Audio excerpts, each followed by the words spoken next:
Hello दोस्तों, नमस्ते प्रणाम। हम किरण शर्मा हम मंजू शर्मा अपना यूट्यूब चैनल पर सबको स्वागत कर छी। नमस्ते प्रणाम। और हम दोनों देवरानी जेठानी जा रहा होली के गीत गाब। अहाँ सबके जो नीक लागत तऽ कमेंट करके जरूर बताएब। गीत बहुत मजेदार गीत छै। देवर सब बदमाश तो होबे कर छी होली में। और गीत के बोल छै, होलिया में देवर चढ़ौले बाटे नजर। देखबे केकरा सबके देवर नजरी चढ़ा कर राखत, नजर पर बच कर रहब देवर सब आदमी।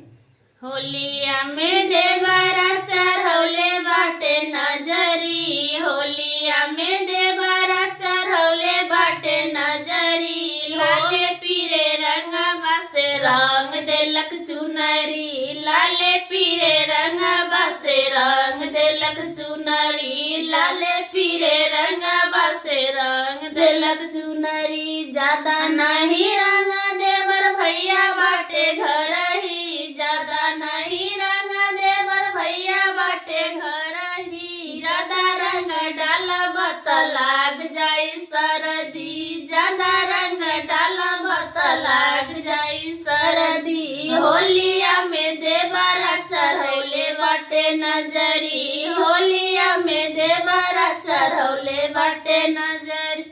लाले पीरे रंगवा से रंग देलक चुनरी, लाले पीरे रंगवा से रंग देलक चुनरी। ज्यादा नहीं रंग देवर भैया बाटे घर ही, ज्यादा नहीं रंग देवर भैया बाटे घर ही। ज्यादा रंग डालब त लाग जाई सरदी, ज्यादा रंग डालब त लाग जाई सरदी। होलिया में देवर चढ़ौले बाटे नजरी, होलिया में देवर चढ़ौले बाटे नजरी। ज्यादा नहीं डाल देवर लाग जाई सरदी, ज्यादा नहीं लग